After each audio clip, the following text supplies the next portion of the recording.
Bienvenue, chers mortels, j'espère que vous êtes en forme.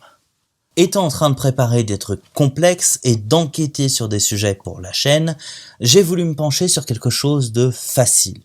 Quelque chose de pas prise de tête, quelque chose que je pourrais faire rapidement et qui ne nécessiterait pas de... Ce transsexuel est revenu à Allah. C'est ce qui se passe dans cette vidéo. Lui, c'est Naoufal Moussa, un influenceur transgenre connu sous le nom de Sofia Talouni. Il vient tout juste d'annoncer se repentir, lui qui était jusqu'à présent connu pour être comme ça. Il demande dorénavant pardon à ses proches et surtout renonce à son apparence. On le voit dans une vidéo chez le coiffeur, complètement transformé. En réalité, il est juste redevenu comme Allah l'avait créé, sans artifice et sans tenter de ressembler à tout prix à une femme. Naoufal s'inquiétait depuis bien longtemps de l'impact qu'il pouvait avoir sur les mineurs qui le suivent, car au départ, il voulait rendre normale l'homosexualité dans son pays d'origine. Mais alhamdulillah, il s'est finalement rendu compte que ce n'était pas une voie à suivre, mais plutôt un chemin empli de perversion et de traumatisme. Qu'Allah nous éloigne de toute déviance et assalamu alaikum wa rahmatullah.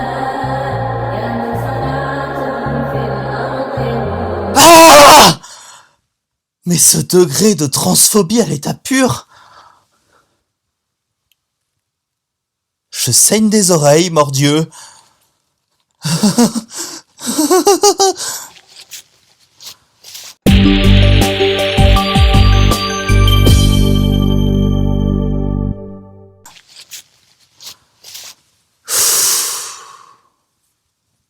Alors, demander pardon à ses proches. Question rapide. Pourquoi ? Non, sans déconner. Même en admettant l'idée qu'être transgenre soit mal, ce sur quoi on va revenir, pourquoi demander pardon à ses proches ?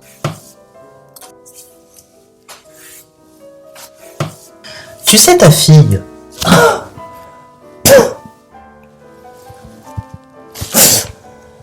Ma fille!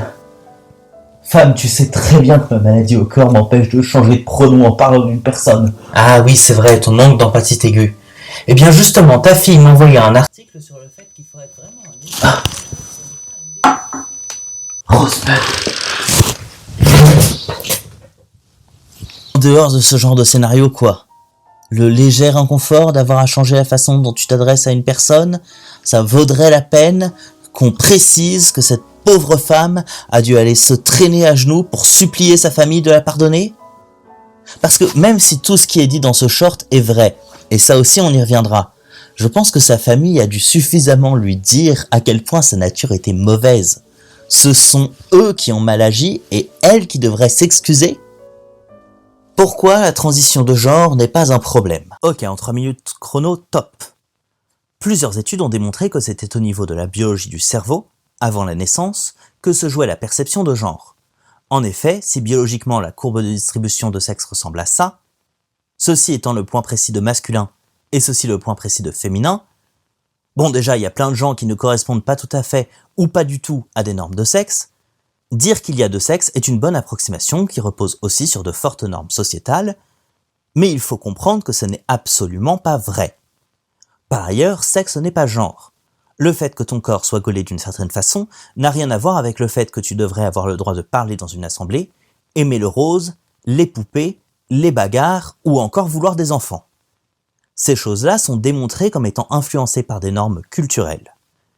Face aux demandes du genre et face à son corps qui ne correspond pas à ce qui est dans sa tête, un humain peut ressentir de la dysphorie de genre, c'est-à-dire un décalage entre comment il se perçoit et ce que sa biologie lui renvoie. Cette pathologie est si reconnue qu'elle est inscrite au DSM-5. De facto, les chiffres montrent environ 46% de tentatives de suicide chez les trans aux États-Unis en 2014 contre 4,6 pour les cis, l'inverse de trans. Ces stats varient selon les lieux et le temps, mais les personnes transgenres sont bien plus promptes aux dépressions et idées suicidaires partout et tout le temps. Les harcèlements rejettent le fait qu'on ait démontré que l'usage du dead name a un effet négatif clair sur la santé, bref, les actes transphobes dans leur ensemble, subis a priori au moins une fois par 85% de cette population, ou encore le stress minoritaire, phénomène de stress anticipant tous les problèmes liés à la minorité à laquelle on appartient et qui s'additionne au stress normal, explique clairement une sérieuse partie de ces émotions extrêmement négatives. Cela dit, toute forme de chirurgie associée à de l'aide psy réduit largement les risques psychologiques, notamment il y a 44% de moins de chances qu'une personne ait envie de sauter la vie dans l'année qui suit une intervention chirurgicale. En parallèle, on note une meilleure vie intime. Et quant aux gens qui regrettent leur chirurgie, les études montrent un maximum de 1%. Probablement beaucoup moins que de personnes qui voudraient avoir réalisé leur transition ou qui se sont tuées. En bref, l'envie de transition n'est pas une idée comme ça, mais une part de qui la personne est, personne bien plus fragile que la norme et qui va aller mieux grâce à la dite transition. Et top chronomètre, 2 minutes 29 et 10 centièmes. Pas dégueu. C'est bien beau, mais ça c'est des chiffres, ça vous restera pas en tête. Alors racontons rapidement l'histoire de Lila Alcorn. Pour dire les choses très simplement, je me sens comme une fille enfermée dans un corps de garçon, et je me sens ainsi depuis que j'ai 4 ans. Le sentiment doit être particulièrement perturbant, et elle témoigne qu'elle a été complexée, renfermée, essayant de correspondre à des normes de garçon qui ne lui allaient pas. Et puis, à 14 ans, l'illumination. Elle apprend ce que veut dire être transgenre, et elle dit sur son blog qu'elle en a pleuré de joie. Elle va l'annoncer à sa mère, et je recite. J'en ai tout de suite parlé à ma maman, qui a réagi de façon très négative, en me disant que c'était une phase, que je ne serais jamais une vraie fille, que Dieu ne se trompe jamais, mais que moi, si. Une seconde.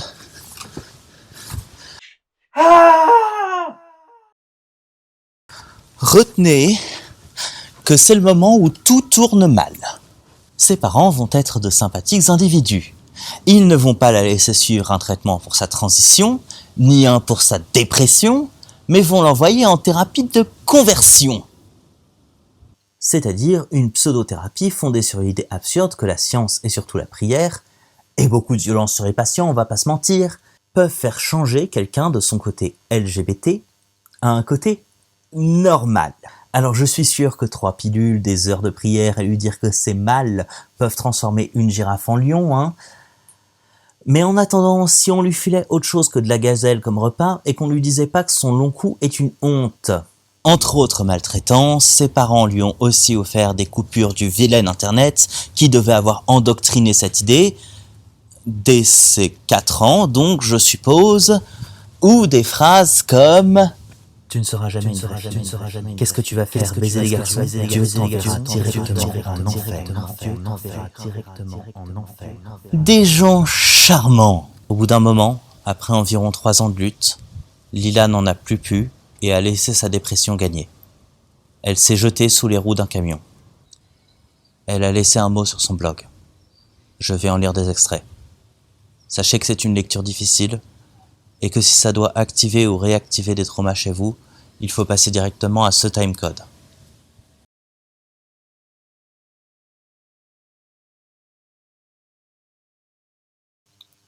Si vous lisez ça, vous qui êtes des parents, s'il vous plaît, ne dites pas ces trucs à vos enfants.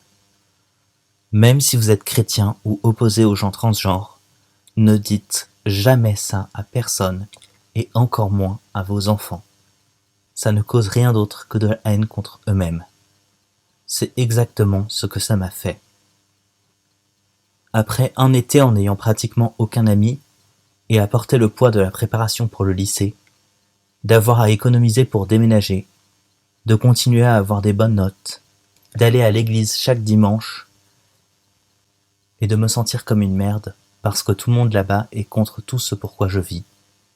J'ai décidé que j'en avais assez. Je ne vais jamais pouvoir réussir ma transition, même une fois partie de la maison. Je ne vais jamais être heureuse avec mon apparence ou ma voix.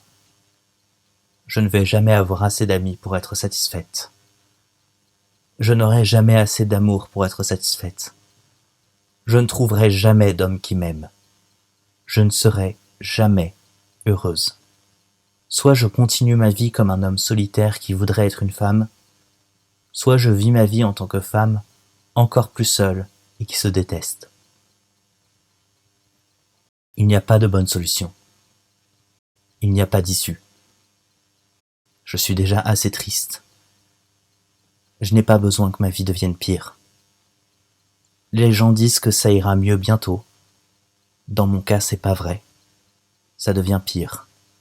Chaque jour, je deviens pire.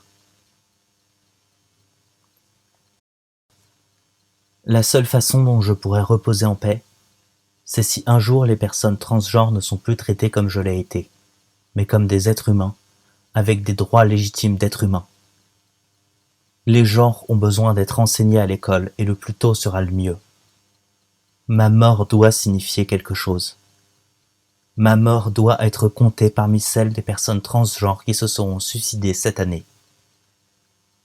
Je veux que quelqu'un voie ce chiffre et se dise « ça craint » et répare la société. Réparez la société, s'il vous plaît. Elle avait 17 ans.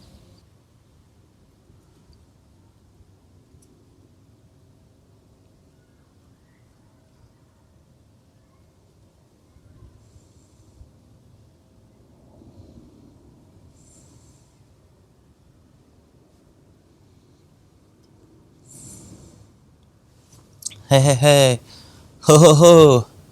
Devinez ce que ses parents ont déclaré après ça. Ils ont dit que leur fils, leur gentil garçon, était mort dans un accident de la route et qu'il l'aimait. Laissez-moi vous dire que tout était faux dans cette déclaration et que pour moi ces gens ont poussé leur jeune fille au suicide et qu'ils devraient passer devant la justice.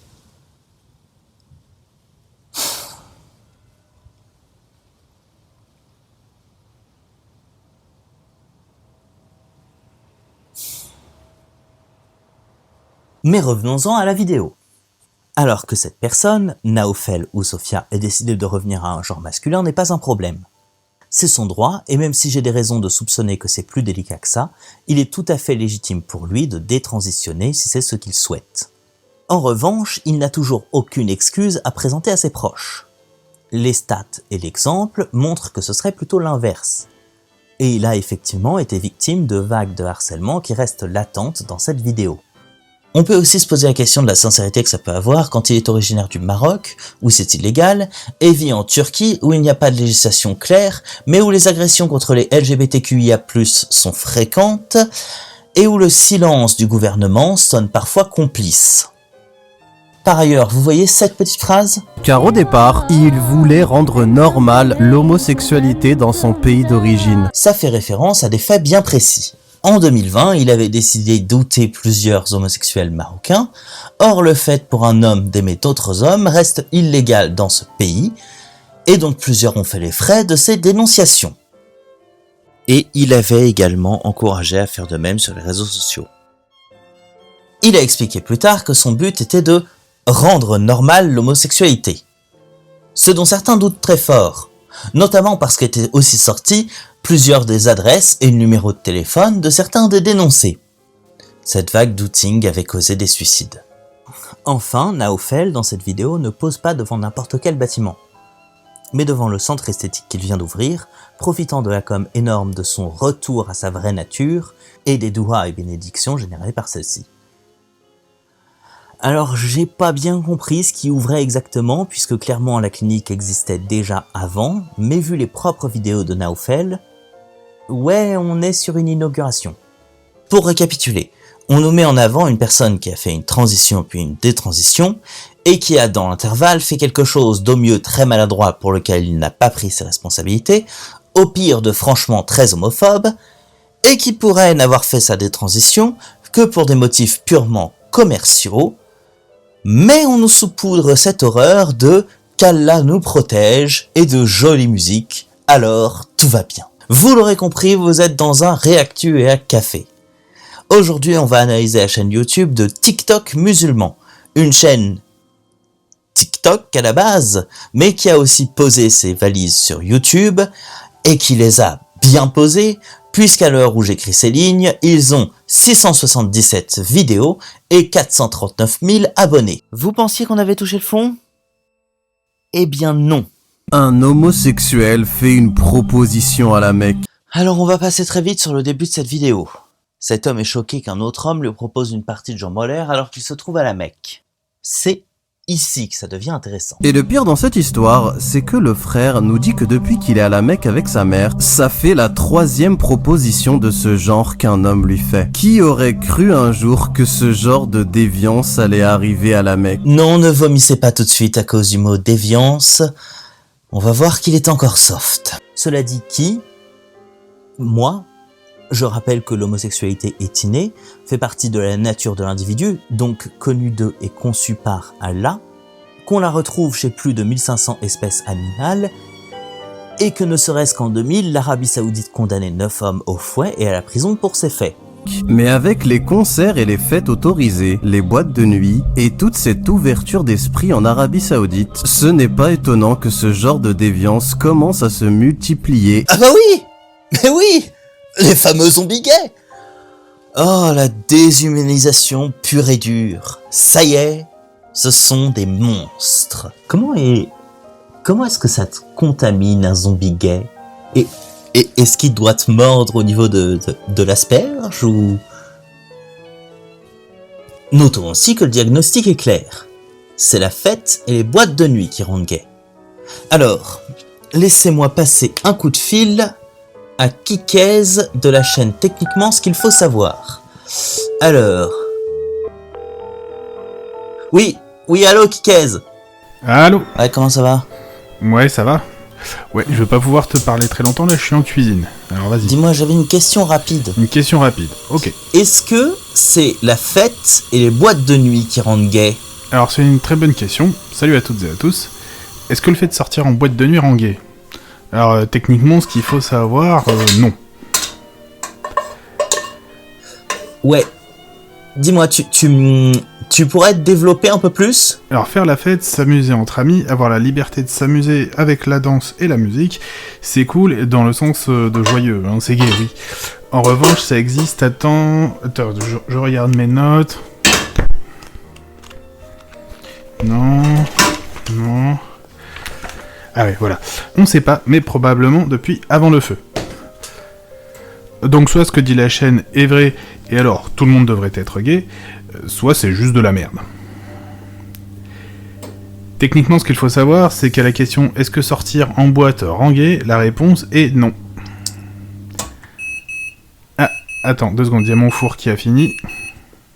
Ah oui, c'est bon, je te laisse. La cuisson du bébé est prête. Si jamais que tu veux que je te garde une cuisse, tu me le dis, hein, mais il faut que je te laisse. Bye. Ouais, ok, je veux bien que tu me gardes une cuisse. Je voulais dire merci beaucoup Kikez pour ta grande sagesse et ton éclairage sans faille sur ce sujet complexe. Voilà. Plus sérieusement, je vais poser une pierre importante pour le reste de la vidéo. L'homosexualité est ici qualifiée de déviance, et clairement on met la honte et le poids sur l'individu. Il s'agit de la dénonciation d'un ennemi. C'est, de fait, une façon de faire d'extrême droite. Alors pourquoi est-ce que je dis que c'est d'extrême droite? Laissez-moi d'abord poser une définition. L'idéologie d'extrême droite repose toujours sur la volonté de retour à un passé idéal fantasmé, qu'il soit de groupe, de nation ou de religion. Cet idéal aurait été perdu, dégénéré, par un ennemi de l'intérieur, et donc ce retour ne pourrait se faire qu'en combattant et détruisant, j'insiste sur le détruisant, il ne s'agit pas juste de battre l'ennemi, mais de le faire disparaître, cet ennemi. À l'idéal, l'ennemi est défini de façon floue, les islamo-gauchistes, les judéo-bolcheviques ou multiples, les apostats, les mécréants, les gays, les lesbiennes, les trans, les chrétiens, les juifs, les autres musulmans. Bref, l'ennemi est considéré comme tout ce qui sort d'une norme dominante et fantasmée. Les autres chefs de groupe, et ceux qui font de la musique, et ceux qui boivent de l'alcool, et ceux qui respectent pas le ramadan. En l'occurrence, on traite l'homosexualité de déviance. Or, ce n'est pas un choix, comme être de droite, ou un problème, comme l'attirance pour les enfants. Les homosexuels adultes et consentants ne font de mal que dans la tête de ceux qui les détestent. Et la vidéo dit « Allah Mustahan ». Alors, ne sachant pas ce que ça veut dire, mais me doutant au ton que ce serait savoureux, j'ai cherché. Je cite. C'est une invocation pour toutes les situations difficiles de la vie, où le croyant se sent démuni, que ce soit pour faire face à un danger, surmonter un deuil, guérir d'une maladie ou réussir un examen. Alors je pense pas que la vidéo souhaite réussir son examen d'homosexualité, et je pense pas non plus qu'elle souhaite surmonter un deuil, parce que je pense pas qu'elle soit deg de pas les voir finir ensemble, encore un qui n'a pas vu Heartstopper. Donc dans l'usage, c'est qu'on considère que cet homosexuel est soit dangereux, soit malade. Je n'ai pas besoin de préciser en quoi c'est homophobe. Non, parce qu'il suffit de déplacer ce commentaire sur quelque chose d'autre qui n'est pas un choix, comme une couleur de peau, pour voir en quoi ce commentaire est ignoble et grave.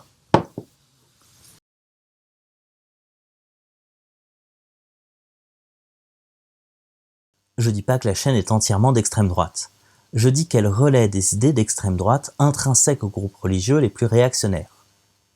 Par exemple, en 2021, Viktor Orban a augmenté sa discrimination contre les LGBT, interdisant qu'on parle du sujet dans les écoles du pays, déchaînant les vagues de violence comme dans cette vidéo où des gens insultent les LGBT impunément et deviennent visiblement autistes avec leurs bras. Vous voyez le problème du message de cette vidéo? Es-tu conscient que ce qui choque le plus dans cette vidéo, ce n'est pas ça, mais la coupe brutale que tu en as fait dans ton extrait? Mais il n'y a pas de coupe. Enfin, si, mais c'est pas la mienne. Cette vidéo fait 60 secondes, ce qui est le cas du contenu de toute cette chaîne. Voyez par exemple. Il pardonne à celui qui a tué son fils. Lui, c'est Abdel Mu'min. Et cet homme a pris la vie de son fils. Et dans une vidéo qui est devenue virale, Abdel Mu'min lui a pardonné et l'a même pris dans ses bras. Et récemment, il a été invité sur une chaîne YouTube afin d'en parler. On lui a demandé « Qu'est-ce que tu as ressenti en voyant toutes ces vidéos de toi devenues virales ?» Il a répondu « Je remercie Allah, car je n'aurais jamais pu faire ça sans lui. Il m'a guidé à ce moment dans ce que je devais dire et ce que je devais faire. » Il poursuit en disant « Quand j'ai pardonné et que je me suis rendu vers le condamné, la juge s'est mise à pleurer. Le condamné, lui, s'est alors mis à me regarder et s'est excusé. Il m'a dit « Merci pour votre pardon. J'ai une fille de 4 ans et je n'imagine même pas ma réaction si quelqu'un lui prendrait la vie. » Suite à ça, je me suis approché pour lui donner un tissu, puis je l'ai pris dans mes bras et je lui ai dit « Je ne suis pas en colère contre toi, je te pardonne. J'aimerais que tu crois en Allah, que tu ne désespères pas. » Bon, c'est vide, c'est chiant, déjà on nous répète 3 fois qu'il a pardonné et que c'est devenu viral, mais quitte à faire juste du storytelling, faites-le bien. Qu'est-ce qui s'est passé? C'est un meurtre? Un accident? De la légitime défense? Pourquoi il a pardonné? Parce qu'il a été touché par cet homme? Parce que ça lui permet d'être en paix avec lui-même? Par pure pression religieuse? Écoutez les phrases de la vidéo. Il a répondu « Je remercie Allah ». Il poursuit en disant « Le condamné, lui, s'est alors mis à me regarder. » C'est ce qui se passe dans cette vidéo. Ce frère qui était tranquillement posé dans son hôtel à la Mecque. Clairement du remplissage. On dirait un lycéen devant une copie de philo. Ainsi, on peut supposer, mais pas définitivement prouver, car la preuve n'est jamais tout à fait accessible à notre savoir pur et scientifique, que faire quelque chose de mal en sachant que c'est mal, c'est relativement pas bien. Car sinon, en supposant que... Boring. Exactement. Alors j'avais une vraie supposition sur pourquoi les vidéos faisaient 1 minute pile, et puis je me suis souvenu du rasoir de Hanlon, qui a pas tout à fait éliminé mon hypothèse. En effet, j'ai ouvert TikTok, dont je ne me sers jamais, pour aller vérifier à la source. Les vidéos font souvent 1 à 10 secondes de plus sur TikTok que sur YouTube. Il semblerait donc que là où les personnes qui tiennent cette chaîne ignoreraient qu'il est possible de poster un YouTube Short plus long qu'1 minute. Cela dit... C'est pas ça la ref. Ah. Ça n'invalide pas tout à fait mon hypothèse. Depuis un moment, 60 secondes est la durée minimum pour la monétisation sur TikTok. Alors je pense pas que ce soit une histoire extrêmement rentable, mais ça ne permet non plus un travail d'enquête, d'écriture ou de divertissement hyper poussé. C'est quand même du contenu religieux peu réfléchi, enrobé de vide. Et ce n'est pas forcément la seule façon dont cette chaîne engrange de l'argent. Investissez dans le halal. De nombreux musulmans désirent l'indépendance financière ou simplement investir leur argent dans le halal. Certains ne vont pas hésiter alors à investir dans des entreprises. Mais comme nous l'avons rappelé dans de nombreuses vidéos, beaucoup d'entreprises financent des choses totalement contraires à la foi islamique. Totalement contraire à la foi islamique, comme Israël ou les États-Unis, l'extrême droite, tout ça. Allez, on y retourne. Et c'est pour cette raison qu'aujourd'hui je vous présente Mizen. Cette entreprise vient d'ouvrir son capital à la communauté. Elle permet à un maximum de personnes de devenir actionnaires et donc aux frères et sœurs d'investir dans le halal. Bon, je vais pas épiloguer ni laisser la vidéo en entier. Tout comme pour les revenus TikTok, je ne peux pas affirmer que ça leur a engrangé de l'argent, mais le placement de produits non déclaré, où avez-vous vu cette déclaration, est net. On dirait un peu une entreprise qui se fait de la thune sur le dos du halal et de la peur d'autrui. C'est littéralement juste une banque qui cherche des clients, mais qui le fait en vendant des parts d'actionnaires. On la sent, la dérive marketing multiniveau qui est aux aguets là ? Je suspecte, je suis vraiment pas sûr. Et en capitalisant sur le fait d'être halal. Pour je ne sais quelle raison. Je suppose que cette banque n'investit et ne soutient que des causes purement halal et musulmanes. En tout cas, le public visé est clair et ne l'est pas sur des arguments très pertinents dans la gestion de la banque, mais sur des valeurs. Alors il est respectable de préférer une banque selon ses valeurs.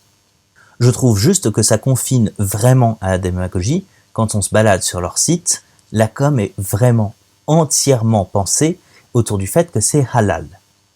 Après, oui, investissez dedans si vous voulez. Mais j'ai l'impression qu'une banque qui met à ce point l'accent sur le religieux en fait un pur argument marketing. On parle du manque de réflexion dans ces vidéos ? Let's go!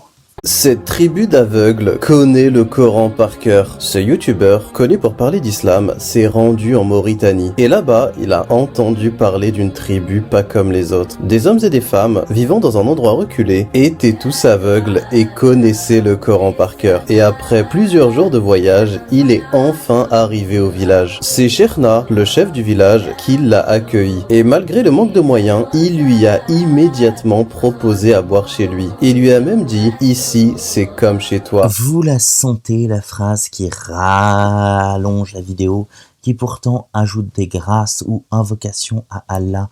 Il l'a ensuite conduit chez un autre homme important, celui qui enseigne le Coran. Et après avoir discuté un peu, le youtubeur lui a posé la question la plus importante. « Pourquoi êtes-vous tous aveugles ici ?» L'homme lui a répondu « C'est une histoire ancienne. Nous avons 7 ou 8 ancêtres, tous aveugles. La mère du premier ancêtre avait fait un rêve. Elle a vu un homme étranger lui dire « N'aie pas peur, tu vas avoir un enfant. Il sera aveugle et ses enfants aussi, mais ils feront partie des pieux et des vertueux. » Et il finit en nous disant « Depuis ce rêve, les enfants de cette tribu naissent quasiment tous aveugles. Alhamdulillah. Qu'Allah nous accorde autant de piété et assalamu alaikum wa rahmatullah. » Sandak, même en prenant son paradigme, c'est nul.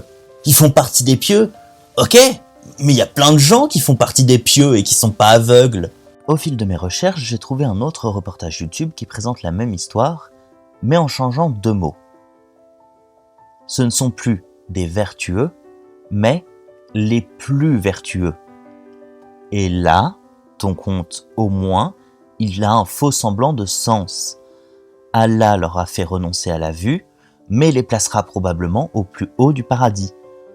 Ok, là oui, l'échange, le sacrifice a du sens. Sauf que... c'est nul! Allah les a rendus aveugles pour les rendre pieux? Mais quel petit con! Enfin, je veux dire, écoutez ce qu'ils disent dans ce documentaire sur ce qu'ils feraient s'ils voyaient. I would like to see my house from afar as I return from a long journey, and I would very much like to discover the nuances of the colors of autumn landscapes. I would like to be able to see the letters of the Quran and be able to write them. Me too. Like him, I would like to be able to read books and learn many new things. I would like to read different types of books. Ah bah merci Allah, bravo, magnifique la vie que tu leur as permis. Savoir le Coran par cœur, c'est mentionné nulle part, sauf dans le cas de l'imam, l'homme qu'on voit sur cette image. Dont en effet c'est le job de connaître le Coran et les bases de l'islam. Donc la foi immense générée par le fait d'être aveugle, c'est pas ça non plus. Et surtout, et là où encore une fois le message de ces vidéos est à vomir, les habitants espèrent une intervention du gouvernement ou d'organisations internationales pour fournir des soins médicaux spécialisés et prévenir des nouveaux cas de cécité. et continuent d'attirer l'attention sur leur situation grâce aux reportages et documentaires. Malgré la singularité de leur situation, les habitants de Dali Kombe ont reçu peu ou pas d'aide de la part du gouvernement mauritanien. Les infrastructures médicales nécessaires pour traiter ou prévenir la cécité congénitale sont absentes, et les villageois se sentent abandonnés. Ouais, non mais je comprends, ça m'a demandé un travail d'enquête de dingue de les avoir ces infos. J'ai dû aller sur la page Wikipédia pour la voir pour la première fois. Alors, j'ai pas pu trouver ces mots précis prononcés devant la caméra. En revanche, j'ai pu trouver... What do they think that the world could learn about their community?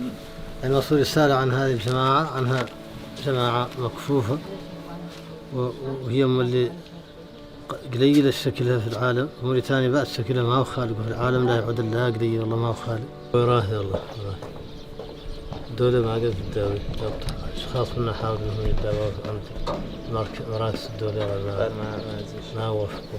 يوعوا الفجر ويصلي ما عندك بعد انشطة ذيك هي معظم حياتنا هون ترتكز على المساعدة بأخبار ذيك الأخبار الشرطة قطعا الحياة الحمد لله إلا أن احنا مؤمنين أما الحياة صعوبتها مؤمن كل شيء كامل يعود له صعيب غير يقول يعود عنده ما هو صعيب سهلوا له ملانته أما الحياة قطعا قضية الفقر ها كل شيء هذا ويعانوا من وحده هي مشكلتنا ثاني ذاك ما نعاني من حامدي وساكنين الأعمال الطانة مولانا حياة لا تعود ما يعطيه مولانا هبة من جهة والله مساعدات كبيرة والله لا تعود الحياة.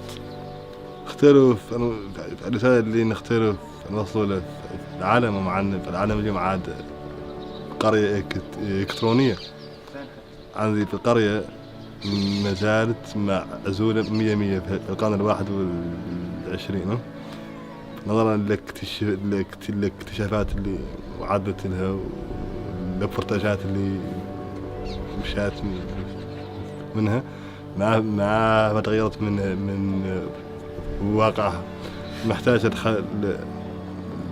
لخدمات اللي تعين على الحياة اليومية.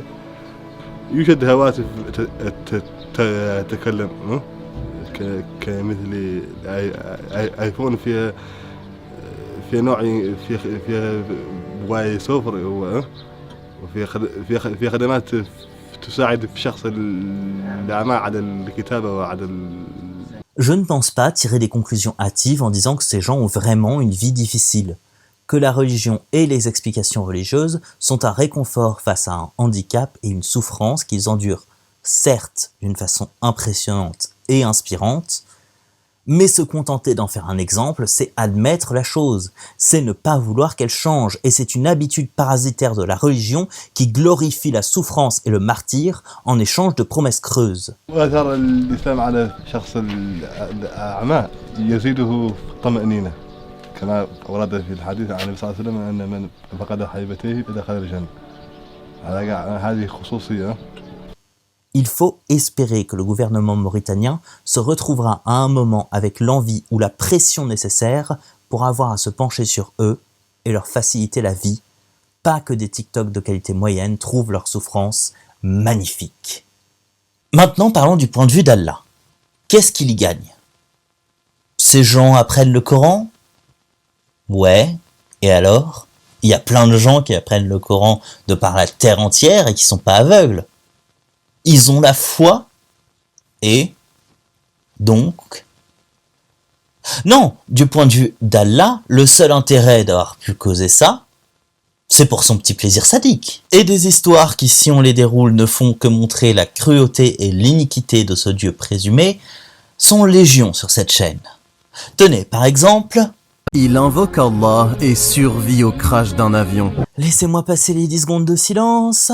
Voilà. Cet homme, miraculé, était le passager d'un avion d'Azerbaïdjan Airlines qui était en direction de Grozny en Tchétchénie. Quand soudain, pour des raisons encore floues, des turbulences ont commencé à se faire ressentir. Les passagers étaient en panique et les hôtesses tentaient tant bien que mal de rassurer tout le monde. Mais le plus surprenant dans cette histoire, c'est le calme et la sérénité de cet homme qui, en comprenant la situation, a pris son téléphone pour laisser une trace de lui. Il s'est filmé en train d'invoquer Allah. Et comme vous pouvez le voir sur la vidéo, il était serein et est prêt à accepter son destin, qu'il soit bon ou mauvais. Et subhanallah, à la fin, il a fait partie des 30 passagers qui ont survécu lors de ce crash. Qu'Allah fasse miséricorde aux défunts et à... L'histoire est vraie, sauf que depuis on sait que l'avion a probablement été abattu par le système de défense russe Pantsir S-1. Donc, si Allah a sauvé cet homme à cause de la prière, pourquoi lui et pas tout le monde?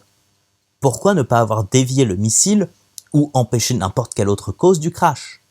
La majorité des passagers viennent de pays quasi exclusivement musulmans. Pourquoi laisser mourir la moitié?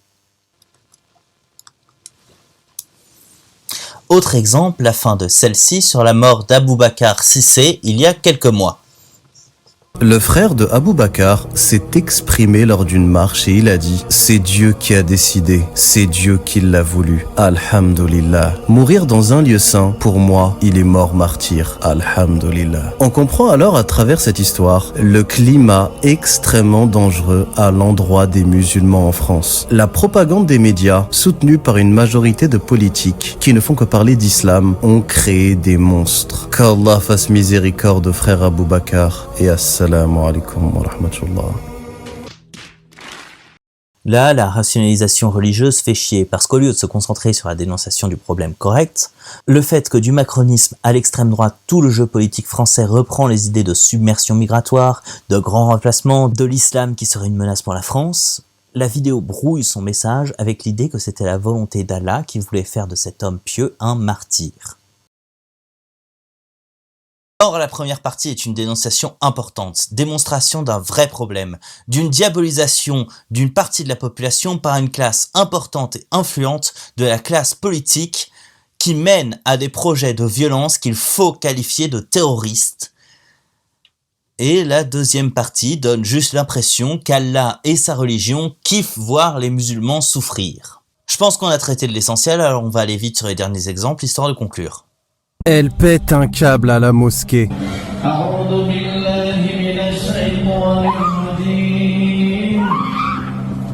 Sa crise s'est déclenchée lorsque l'imam a commencé à réciter du Coran. À ce moment précis, elle n'arrivait plus à se contrôler. Et comme vous pouvez le voir sur la vidéo, il a fallu plusieurs personnes pour la maîtriser. Mais alors, pourquoi ce genre de choses arrive? Eh bien, il y a plusieurs explications à cela. Plusieurs explications. Alors j'imagine qu'il va nous donner différentes hypothèses, l'enquête, la réflexion, et que du coup, on va commencer à... Plus répandu, c'est la possession. D'accord, la possession. Non mais quitte à partir sur une fiction, autant partir sur un truc cool, non? Je sais pas, dire qu'elle a été corrompue par le côté obscur. Ça au moins, c'est classe. Du blasphème et des signes sataniques pendant les JO. Ah, Satan maintenant. On s'enfonce de plus en plus dans la fiction. Mais je suis sûr que son travail repose sur des sources sérieuses et crédibles qui... Que des internautes vraiment l'impression. Oh. Même Paul Adrien l'aurait pas tenté celle-là. Moi j'appartiens à une génération de chrétiens qui n'acceptera pas de se faire cracher à la gueule. Vidéo suivante, hein, on est d'accord? Dans le continuum de diabolisation, il n'y a pas besoin que la menace soit imaginaire, elle peut aussi être très concrète. Il a rejeté les hadiths, puis a abandonné la religion. Alors oui, ce jeune homme raconte son parcours de sunnite à coraniste, puis apostat. La vidéo insinue clairement que coranisme égale mécréance égale le mal. Un coraniste, une sorte de déiste qui invente sa propre religion à travers le Coran. Puis, une fois qu'il s'est rendu compte de la supercherie... Attendez. La supercherie. La supercherie. La supercherie. La supercherie. La supercherie. La supercherie. La supercherie. Vas-y, balance la fin de la vidéo pour voir. Il a complètement abandonné la religion. Allahu musta'an. Il est important de comprendre qu'au même titre que le Coran, les hadiths sont des textes à comprendre à la lumière de l'époque dans laquelle ils ont été révélés. Et surtout avec la compréhension des pieux prédécesseurs. Alors, ok. Donc par exemple, il a ouvert le Coran et il a vu la sourate 25 verset 4 où Allah valide le fait de se marier avec une petite fille qui n'a pas encore eu ses règles. Ou encore la sourate 21 verset 31 à 33 où on apprend que le soleil tourne autour de la terre et que les montagnes empêchent les séismes. Ou plus simplement, la sourate 2, versets 192-193, où on a le délicat enchaînement entre le fait qu'Allah soit très miséricordieux et le fait qu'il faille combattre les infidèles. Attention les enfants, cette cascade a été réalisée par un professionnel. Veuillez ne pas la reproduire chez vous, vous pourriez vous blesser. Ouais, je comprends. Il a lu tout ça et il a vu... La supercherie. Plus sérieusement, c'est encore un outil de contrôle. Il faut accepter tout le corpus et surtout ne pas poser de questions parce que sinon tu vas contre la religion. Regardez à quel genre de réflexion incroyable ça mène. Elle fait du rap en hijab.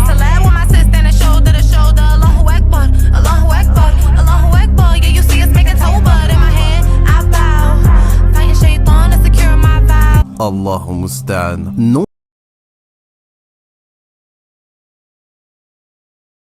Il s'agit clairement d'un paradoxe car l'islam et la musique n'ont aucune espèce de rapport. On voit encore une fois à travers cette vidéo que plus le temps passe, plus l'islam est dénaturé. Et aussi que certaines personnes sont prêtes à tout pour faire le buzz, quitte à tordre leur religion dans tous les sens. Qu'Allah facilite à tous la conversion à... Yep, la chaîne explicite qu'il ne faut pas faire de musique selon l'islam, tout en ayant pour le remplissage laissé presque 10 secondes d'extrait de son rap. En bref, l'ennemi est partout. Ceux qui parlent d'Allah dans leur musique, ennemi.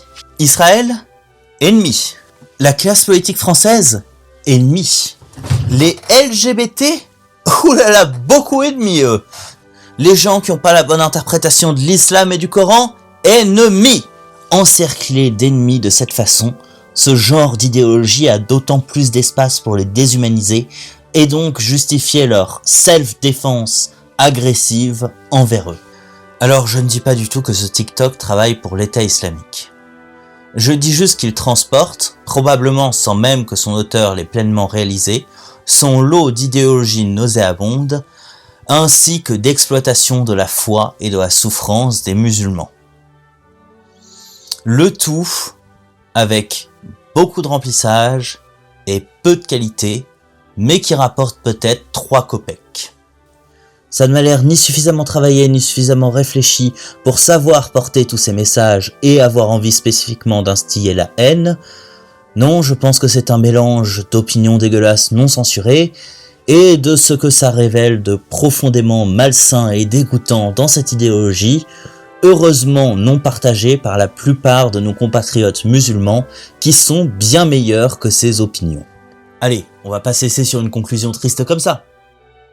Il pleure car il regarde en VR l'histoire du prophète sallallahu alayhi wa sallam. C'est ce qui se passe dans cette vidéo en Malaisie. Les frères et sœurs que vous voyez en pleurs ont regardé l'histoire du prophète en réalité virtuelle. Ils ont vécu une immersion totale comme s'ils étaient à l'époque du prophète sallallahu alayhi wa sallam. Et certaines personnes ont déclaré ceci comme étant haram. Mais alors est-ce qu'il est halal de faire ce genre d'expérience? Eh bien ce que l'on peut dire c'est qu'il est totalement haram de représenter les prophètes de manière générale. Pourquoi? Eh bien car il y aurait un risque évident de tronquer, fausser ou encore déformer leurs images, comme l'ont fait par exemple les chrétiens avec Jésus. Or, dans cette expérience, comme vous pouvez le voir sur cette vidéo, le prophète sallallahu alayhi wa sallam est représenté par une lumière blanche, de manière à ce qu'il soit impossible de l'imaginer. D'ailleurs, pour le musulman, il est très enrichissant de se renseigner sur les histoires des prophètes de manière générale. Tu as raison, vidéo. Alors, pour notre enrichissement à tous et avant de nous quitter, renseignons-nous sur l'histoire du prophète Mohammed. Ah, le laser. Le laser vaginal. Donc, Mohammed ben Ishaq nous a dit que Amina, la sœur de Wahb et la mère du messager d'Allah, avait l'habitude de dire qu'elle était enceinte avec le messager d'Allah. Une voix lui avait dit « Tu es enceinte avec le Seigneur de cette nation. Quand il tombera par terre à sa naissance, dis « J'invoque pour lui la protection du Dieu seul, du diable et de l'envie, de quiconque commet des péchés et de tous les esclaves envieux. Que quelqu'un me protège, car il est avec le Tout-Puissant et le Tout-Glorieux, jusqu'à ce que je le voie. » Et la preuve de cela, donc la preuve de ce qu'elle a entendu, c'est une lumière qui a accompagné la naissance de Mohammed, qui a rempli les châteaux de Bousra en Syrie. Faut préciser qu'elle habitait à la Mecque. À la Mecque, voilà. Donc elle voyait jusqu'en Syrie. Le sud de l'Arabie, on va dire, hein, tu vois, milieu sud de l'Arabie, quoi. Voilà, il y a 1655 km entre la Mecque et Damas en Syrie. Moi, ce qui m'étonne surtout, c'est que personne en Syrie, comme on dit dans les commentaires, ne témoigne de cette lumière. Une lumière triangulaire. J'étais enceinte avec lui et je n'ai eu absolument aucun mal à lui donner naissance. Et quand il est sorti de moi, une lumière est sortie en même temps que lui, donc c'est bien sorti de son vagin, hein. Elle est sortie en même temps que lui, la lumière. Elle a tout illuminé entre l'Est et l'Ouest. Et de là, avec lui, est sortie une lumière qui a illuminé les châteaux des marchés de Syrie. Donc il y a toujours des détails différents. La meuf, elle a vu toute la Syrie. Le marché. Et la lumière était tellement puissante que les coups des chameaux à Bousra étaient visibles, tandis que le bébé levait les yeux vers le ciel. Donc elle a un des miracles et elle regarde les coups des chameaux à 1600 km de haut. Cette tradition nécessite cependant qu'elle ait eu une vision quand elle était enceinte avec lui, qu'une lumière soit sortie d'elle jusqu'au château de Syrie soit illuminée. Et que, quand elle lui a donné naissance à Mohammed, qu'elle ait actuellement vu avec ses propres yeux ce qui vient de s'arriver. Et Allah sait mieux si c'est vraiment arrivé. Voilà. Voilà, bah là je me sens apaisé dans ma foi. Tu as raison, je me sens vachement plus croyante. Sur ce, chers mortels, salut et faites de votre mieux pour faire du bien dans ce monde. Un énorme merci à Kikez de la chaîne Techniquement ce qu'il faut savoir. Si vous connaissez pas sa chaîne, c'est du grand cru de la vulgarisation par un bonhomme passionné et fin connaisseur qui parle aussi bien de biologie, de physique, de mathématiques et qui à l'occasion porte un coup bien placé aux religions, au complot, au platisme avec un ton assez savoureux. Non franchement, allez me dévorer ce contenu, c'est génial.